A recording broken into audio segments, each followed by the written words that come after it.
Well, it's the crude oil prices that we are looking at have been quite volatile in this week, and the important is that while we haven't been able to hold above $60 per barrel, but the crude prices definitely seem to be taking some support from the US and China trade talks, the expectation of Brexit going forward as well. But what really has been supportive for crude has been the US dollar weakness, which is trading at around 2-month lows. That clearly has been supportive. What again has been weighing onto the markets has been the US inventory data on the weekly basis. We have seen the U.S. inventories gain up by nearly 9.5 million barrels, and that continues to weigh onto that space. Remember, demand is still a concern, and that is what is keeping the prices in correction. Peter McGuire, CEO of Exim Australia, now joins us on a phone line to talk further about that. Peter, hi. The last 24 hours clearly have been very, eventful. We've seen the Brexit news reacting to across asset classes. What is your sense on the crude prices from here on? Because on one side, we have the U.S. weekly inventories higher, demand is still a concern, and the markets are looking at macros such as U.S. and China and Brexit. What do you take away from all of this, and where do you look at the crude oil prices now for the coming week?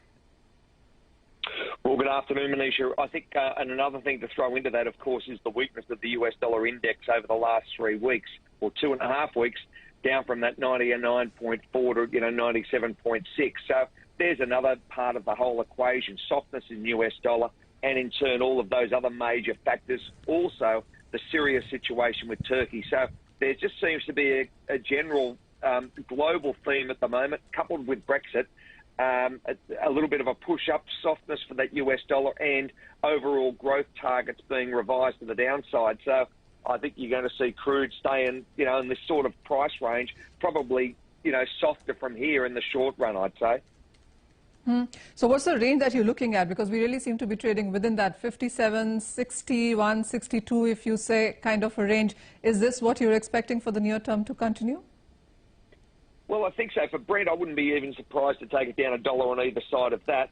WTI, I think, is probably going to be that 52 to 54, unless you see something dramatic happen from a geopolitical.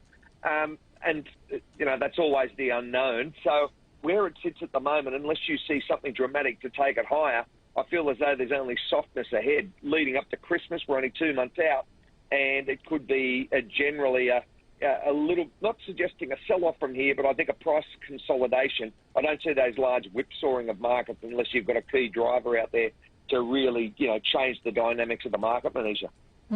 Peter, yet again, there are news reports of the Saudi Aramco IPO getting delayed. Saudi Aramco wants to wait until the third quarter earning results, and now again we do not have a date onto this one.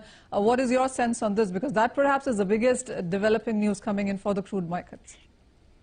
Absolutely. I mean, I was reading today, all the investment bankers are lining up for it. So it's a global theme. There's no doubting that, it's going to raise huge attraction. Though also a very interesting part, of course, is that the majority of the stake they're saying could be probably bought by Saudis themselves, as far as, the residents and their own population. So where it runs, it's been a long-term, eventful IPO. I think not only is it the largest in history, but I'd have to say it's probably the longest in history to actually get to market. So if it gets pushed back a couple of months, it wouldn't be surprising. They naturally need those crude prices and projected prices to be higher from here.